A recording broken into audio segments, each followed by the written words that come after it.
दोस्तों ये movie Miami Florida से शुरू होती है, जहां स्टेफनी नाम की एक स्कूल टीचर सुबह सुबह जॉगिंग करने निकलती है। अपनी फिटनेस को लेकर वो इतनी ज्यादा सीरियस है कि हर सुबह जॉगिंग करना उसका अटल नियम हो जाता है, अटल बिहारी वाजपेयी वाला। असल में वो स्कूल की सबसे ज्यादा खूबसूरत टीचर है और इसी खूबसूरती की वजह से वो सिर्फ टीचर्स की ही नहीं बल्कि कुछ स्टूडेंट्स की भी क्रश बन चुकी है। उनकी छोटी सी दुनिया में सिर्फ 3 लोग हैं, पति माइकल जो बैंक में नौकरी करते हैं और 18 साल की बेटी निकोल जो भी स्कूल में ही पढ़ रही है। घर लौटकर स्टेफनी फटाफट नाश्ता तैयार करती है, पर माइकल बेचारा काम के चक्कर में परिवार को समय ही नहीं दे पाता और बिना नाश्ता किए ही अपने ऑफिस के लिए निकल जाता है। निकोल भी खाने से मना कर देती है। स्टेफनी थोड़ी उदास होती है पर कुछ कहते नहीं। इसके बाद स्टेफनी भी अपने स्कूल के लिए निकल पड़ती है और क्लास में स्टूडेंट्स को पढ़ाने लगती है। इसी दौरान क्लास के बीच एक नया स्टूडेंट आता है जिसका नाम है जेम्स बॉन्ड। जब स्टेफनी स्टूडेंट से कुछ सवालों के जवाब पूछती है तो जेम्स बहुत ही अच्छे से जवाब देता है। उसका जवाब सुनकर स्टेफनी इतनी ज्यादा प्रभावित हो जाती है कि उसकी तारीफ करती है, जिसे जेम्स को खुद पर गजब का प्राउड फील होता है। क्लास खत्म होने के बाद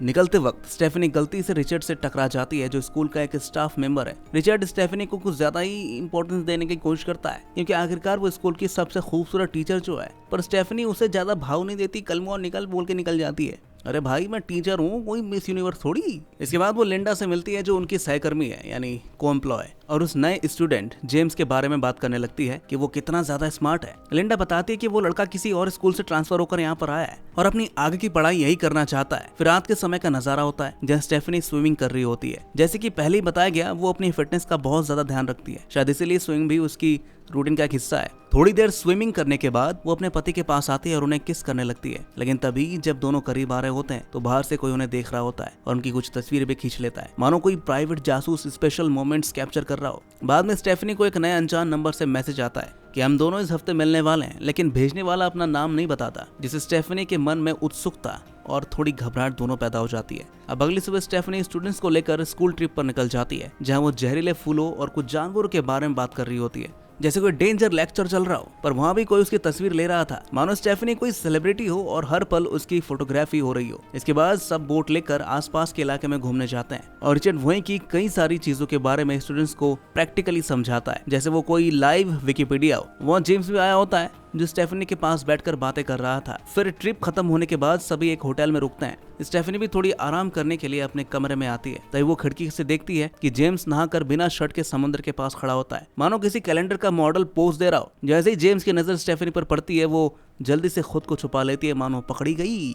थोड़ी देर बाद सभी लोग जमा होकर थोड़ी बहुत एंजॉय करने लगते हैं और स्टेफनी रिचर्ड से बात कर रही होती है, पर जेम्स उसे बस देख ही रहा था, जिसे स्टेफनी भी नोटिस कर लेती है और सोचते कि क्या चक्कर है भाई, क्या चल रहा है इधर। इसके बाद वो डांस करना शुरू करती है, शायद जेम्स का ध्यान भटकाने के लिए या शायद बस एंजॉय करने के लिए। इस बीच माइकल का फोन आता है तो वो बाहर निकलकर बात करते करते समंदर के पास चली जाती है, लेकिन उसके पीछे पीछे जेम्स बॉन्ड भी चला आता है, जिसे अचानक देखते ही स्टेफनी घबरा कर गिर जाती है। ये देखकर जेम्स दौड़कर उसके पास आता है और देखता है कि स्टेफनी को चोट लग गई है, तो वो अपनी टी शर्ट पानी में भिगोकर स्टेफनी की चोट पर लगाता है ताकि थोड़ा आराम मिले। फिर वो पास बैठकर कहता है कि मैंने तुम्हें देख लिया था जब तुम खिड़की से मुझे देख रहे थे, मैं भी तुम्हें बहुत लाइक करता हूँ। इतना कहकर वो स्टेफनी को किस करने लगता है और एक पल के लिए स्टेफनी भी मान जाती है, मानो उसका दिल भी थोड़ी देर के लिए भटक गया हो। लेकिन फिर और आगे बढ़ने से पहले वो कहती है मैं ये नहीं कर सकती और वहां से चली जाती है। फिर अगले दिन स्टेफनी घर लौट आती है, जहां माइकल पूछता है कि उसका ट्रिप कैसा रहा, तो वो सब ठीक कहकर बात को टाल देती है और जेम्स के बारे में कुछ नहीं बताती, मानो वो बात उसने अपने दिल के किसी गुप्त कोने में छिपा कर रख दी हो। लेकिन बाद में वो इस बारे में सोचने लगती है कि अचानक वो कैसे भाग गई थी, वो भी एक स्टूडेंट के साथ। दूसरी तरफ जेम्स अपने घर में स्टेफनी की खूबसूरत ड्राइंग बनाता है। ऐसा लग रहा था कि उसके मन में बहुत कुछ चल रहा था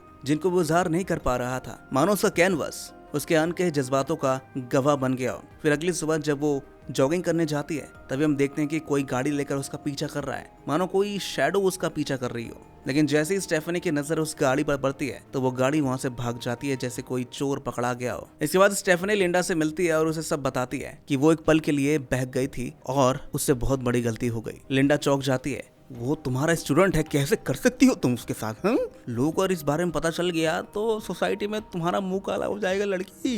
लिंडा से समझाते कि इसे एक मिस्टेक समझकर भूल जाओ और मुझे लगता है कि जेम्स को किसी और क्लास में ट्रांसफर कर देनी चाहिए ताकि तुम डिस्टर्ब ना हो जाओ। फिर अगले दिन स्टेफनी क्लास में होती है, तभी जेम्स आता है तो स्टेफनी कहती है तुम्हारा ट्रांसफर दूसरे क्लास में कर दिया गया है और ऐसा क्यों किया है ये तुम्हें लिंडा मैडम बता देंगी। ये सुनकर जेम्स का चेहरा उतर जाता है और वो बिना कुछ कहे क्लास से निकल जाता है, मानो उसका सारा क्रश प्लान फेल हो गया। इसके बाद हम हम किसी को स्कूल की लाइब्रेरी में देखते हैं जो चुपके से आकर एक जहरीला सांप चुरा लेता है, मानो कोई सारेगामा का खतरनाक सांप ढूंढ रहा हो। लेकिन ये कौन है ये हमें बहुत ही जल्दी पता चल जाएगा। फिर क्लास के बाद जेम्स आकर स्टेफनी से पूछता है कि उसने उसका ट्रांसफर क्यों करवाया। तो स्टेफनी कहती है कि मेरा नहीं, स्कूल एडमिनिस्ट्रेटर का डिसीजन था।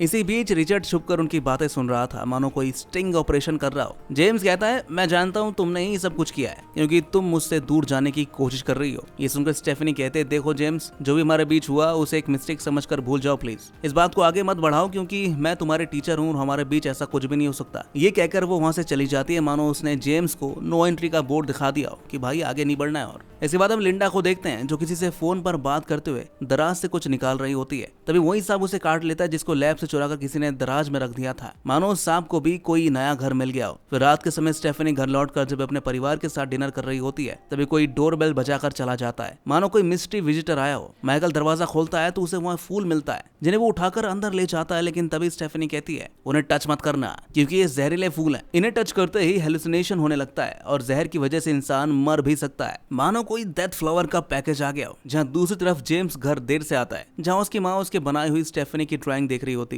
जैसे कोई आर्ट गैलरी खुल गई हो। तभी जेम्स उससे ड्राइंग छीन लेता है और उसकी चीजों को हाथ लगाने से मना कर देता है, मानो वो उसकी प्राइवेट प्रॉपर्टी हो। अगले दिन जेम्स जब स्कूल पहुंचता है तो रिचर्ड आकर उसे वार्निंग देते हुए कहता है कि तुम स्टेफनी के साथ क्या करने की कोशिश कर रहे हो, तू उससे दूर रहे नहीं तो तुझे अरेस्ट होते ज्यादा देर नहीं लगेगी। मानो रिचर्ड कोई निजी पुलिस ऑफिसर हो। फिर वो सीधा स्टेफनी के केबिन में जाता है जिसे देखकर स्टेफनी यहाँ से जाने के लिए कहती है, लेकिन जेम्स उसे अपनी दादी का एक लॉकेट देता है कि वो ये उसके लिए लाया था। स्टेफनी हैरान होकर कहती है तुम ये मुझे नहीं दे सकते, पर जेम्स जिद करने लगता है कि वो दोनों एक दूसरे के लिए ही बने और वो उसके लिए बिल्कुल परफेक्ट है, मानो उसे अपना सोलमेट मिल गया उस बुढ़िया में। उसकी बातें सुनकर स्टेफनी कहती है तुम अपनी बाउंड्रीज पार कर रहे हो, मैंने कहा था ना इस बात को आगे नहीं बढ़ाना है, अब यहाँ से चले जाओ, मैं तुम्हारी कोई बात नहीं सुनना चाहती। मानो स्टेफनी ने उसे रेड कार्ड दिखा दिया। फिर वो स्टेफनी को धमकाता है कि अगर उसने बात नहीं मानी तो वो सबको बता देगा कि उनके बीच क्या हुआ था और स्कूल में उसकी बहुत ज्यादा बेइज्जती होगी।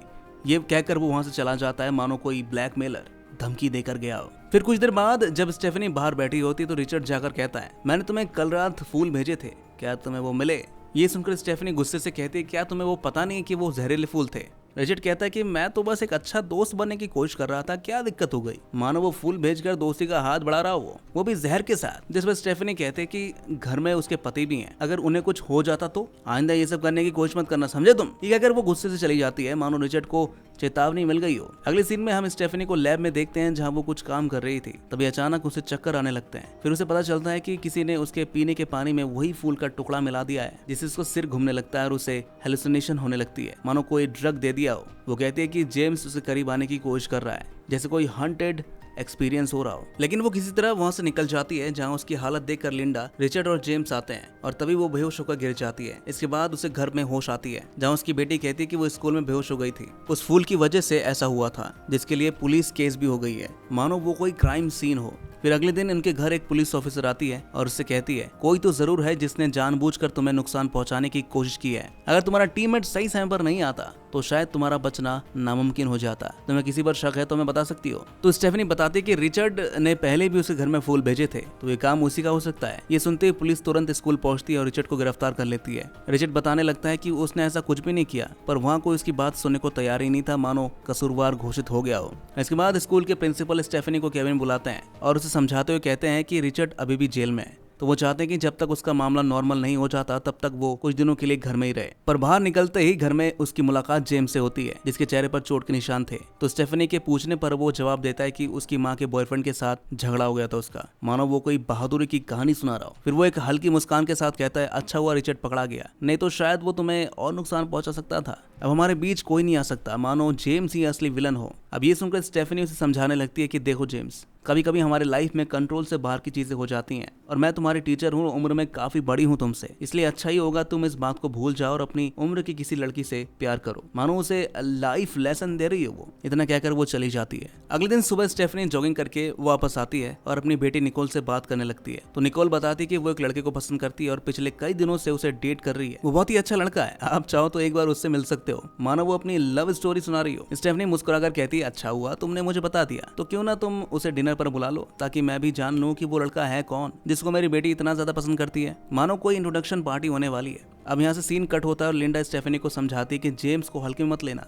मैंने उसकी बैकग्राउंड चेक कर ली है, उसके बिहेवियर की वजह से उसे कई स्कूलों से निकाला जा चुका है, वो किसी भी हद तक जा सकता है, इसलिए तुम उससे दूरी रहो। मानो लिंडा कोई जासूस हो और जेम्स का कच्चा चिट्टा खोल रही हो। इसके बाद रात को स्टेफनी बहुत अच्छे से सबके लिए डिनर तैयार करती है क्योंकि निकोल का बॉयफ्रेंड आने वाला था, मानो कोई शाही भोज चल रहा हो। लेकिन जैसे उसका बॉयफ्रेंड आता है तो स्टेफनी शॉक्ड हो जाती है क्योंकि वो लड़का कोई और नहीं बल्कि जेम्स बॉन्ड था। मानो किस्मत भी अपना ही खेल खेल रहा था। इसके बाद डिनर के लिए सब बाहर बैठते हैं, लेकिन जेम्स अजीब सी हरकतें करने लगता है। वो अपने पैरों से स्टेफनी को टच करने लगता है, जिस पर स्टेफनी कुछ कह नहीं पाती और ऊपर से उसका पति भी घर पर नहीं था। फिर कुछ देर बातें करने के बाद जेम्स अचानक बाथरूम का बहाना करके घर के अंदर जाता है और सीधे स्टेफनी के कमरे में चला जाता है। फिर स्टेफनी को कुछ गड़बड़ लगती है तो निकोल को वहां रुकने के लिए कहकर वो अंदर पहुंच जाती है, पर उसके आते ही जेम्स कमरे का दरवाजा बंद कर देता है और कहता है कि तुम्हें तो कहा था कि अपनी उम्र की लड़की ढूंढो, तो देखो मैंने ढूंढ ली। मानो उसने स्टेफनी की बात को सीधे तौर पर ले लिया हो। स्टेफनी गुस्से से कहती है तुम अभी यहाँ से निकल जाओ वरना मैं पुलिस को कॉल कर दूंगी। लेकिन जेम्स अपनी हद पार करके उसे किस करने लगता है और उससे करीब आने की कोशिश करता है, मानो वो कोई रोमांटिक फिल्म का सीन क्रिएट करना चाह रहा है। तभी वहाँ निकोल आ जाती है, जिसके बाद स्टेफनी तुरंत जेम्स को यहाँ से जाने के लिए कहती है तो वो भी चला जाता है। जिसके बाद स्टेफनी अपनी बेटी को समझाती है कि वो लड़का उसके लिए बिल्कुल ठीक नहीं है, वो बस उसे यूज करना चाहता है। पर निकोल कुछ सुनती नहीं और गुस्से में वहाँ से चली जाती है, मानो उसे माँ की सलाह पसंद नहीं आई। इसके बाद हम शाम को स्टेफनी को स्विमिंग करते हुए देखते हैं, तभी कोई चुपके से घर में घुस आता है और ये असल में कोई और नहीं बल्कि रिचर्ड था, जिसको पुलिस ने रिहा कर दिया था क्योंकि उसके खिलाफ कोई भी सबूत नहीं मिला। अब रिचर्ड को क्लीन चिट मिल गई थी। वो स्टेफनी को समझाने की कोशिश करता है कि उस दिन स्कूल में जो घटना हुई थी उसके पीछे उसका हाथ नहीं था, लेकिन स्टेफनी उससे ज्यादा बात नहीं करती और उसे यहाँ से जाने के लिए कहती है। तो रिचर्ड वहाँ से निकलकर अपने घर लौटने लगता है, लेकिन जैसे ही वो गाड़ी से उतरता है तो उसके सामने जेम्स आता है और कुछ बिना बोली उस पर चाकू से वार कर देता है, जिससे रिचर्ड वहीं पर मारा जाता है। मानो जेम्स ने रिवर्सल खेल खेल लिया हो, जिससे रिचर्ड वहीं पर मारा जाता है। इसके बाद उसकी लाश को डिग्गी में डालकर उसे अपने घर में ले जाता है ताकि लाश को कहीं छुपा सके, पर उसकी माँ ये देखकर हैरान हो जाती है, मानो उसने कोई भूत देख लिया हो। फिर अगले दिन जेम्स निकोल को कॉल करता है और कहता है कल रात मैं कुछ गलत फहमी की वजह से वहां से चला आया था, तुमसे मुझे कुछ जरूरी बातें करनी थी, इसलिए तुमसे मिलने आती तो अच्छा होता, इसलिए तुम अगर मुझसे मिलने आती तो अच्छा होता। मानो वो कोई सफाई देना चाह रहा था। तो निकोल भी उससे मिलने के लिए निकल जाती है, लेकिन जब जेम्स कार लेकर निकलने वाला होता है तब उसकी माँ आकर उसे गन पॉइंट पर ले लेती है और कहती है बेटा ये सब बंद कर दो, मैं नहीं सह सकती। पर वो अपनी माँ से बंदूक ले लेता है और उन्हें धमकाकर एक ट्रेलर के अंदर ले जाकर बंद कर देता है,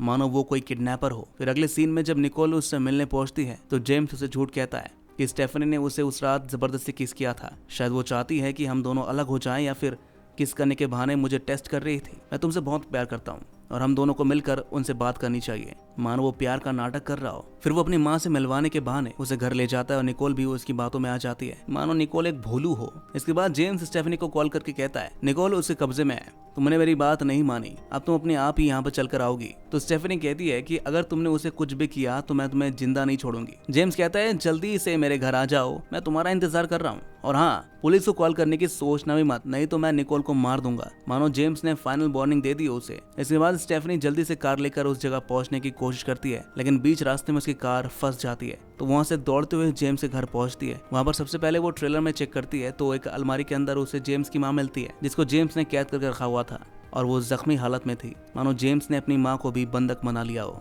पर वो स्टेफनी को जल्दी जाकर अपनी बेटी को बचाने के लिए कहती है, तो वो घर के चारों तरफ निकोल को ढूंढने शुरू कर देती है और एक कमरे में जाने के बाद उसे बहुत सारी तस्वीरें मिलती हैं जिनको जेम्स ने इकट्ठा करके रखा हुआ था, यानी जेम्स उसे बहुत दिनों से फॉलो कर रहा था, मानो जेम्स कोई स्टॉकर हो। उसी कमरे में उसे रिचर्ड की लाश मिलती है जिसको उसने छुपा कर रखा था, मानो वो कोई हत्यारा हो। फिर वो ढूंढते हुए जैसे ही नीचे जाती है तो वहाँ निकोल उसे बंधी हुई मिलती है। तभी जेम्स आकर उसे गन पॉइंट पर ले लेता है और कहता है मैंने तुम्हें कितना चाहा लेकिन तुमने मेरी एक बात नहीं मानी, अब तुम मेरा गुस्सा देखोगी। स्टेफनी उसे समझाने की कोशिश करती है पर जेम्स गुस्से में कहता है तुम मेरे बारे में कुछ नहीं जानती, तुमने कभी भी मेरा दर्द जानने की कोशिश नहीं की। जब मैं 13 साल का था तब मैंने अपने ही बाप को मार दिया था क्योंकि वो मुझे और मेरी माँ को रोज शराब पीकर बहुत पीटता था। मैं बचपन से बहुत दर्द सहते आया हूँ, अब मैं किसी को नहीं छोड़ूंगा और मुझे जो भी चाहिए मैं उसे हासिल करके ही रहूंगा। रिचर्ड हमारे बीच आ रहा था इसलिए मैंने उसे खत्म कर दिया। ये सब सुनकर स्टेफनी समझ जाती कि जेम्स एक साइको बन चुका है, लेकिन फिर भी उसे शांति से समझाने की कोशिश करती है और मौका मिलते ही उसे चाकू छीनने की कोशिश करती है और दोनों में हाथापाई शुरू हो जाती है, मानो कोई फाइट सीन चल रही हो।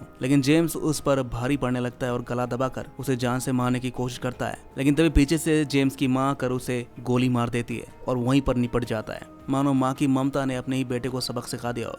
अब कहानी के आखिरी में हम कुछ दिनों बाद की कहानी देखते हैं, जहाँ इस घटना के बाद स्टेफनी अपने परिवार के साथ बहुत ही हंसी खुशी अपनी जिंदगी गुजार रही है, मानो सब कुछ ठीक हो गया हो। और वहीं हॉस्पिटल में जेम्स को देखते हैं हम, जो बच गया था पर अभी वो पुलिस की हिरासत में है, लेकिन वहाँ भी उसकी सोच नहीं बदलती। वो एक नर्स को देखकर उसके साथ फ्लर्ट करने लगता है और उसे अपना अगला क्रश बना लेता है, मानो सुधरने का नाम तो था ही नहीं उसके लिए। और इसी सीन के साथ ये मूवी यहीं पर खत्म हो जाती है। वेल दोस्तों, आपको ये मूवी कैसे लगे मैं कमेंट में जरूर बताएगा, और ऐसी और मूवीज एक्सप्लेनेशन देखने के लिए हमारे इस चैनल को भी सब्सक्राइब जरूर कर लीजिएगा। मिलते हैं आपसे नेक्स्ट वीडियो में, तब तक के लिए बाय बाय, टेक केयर।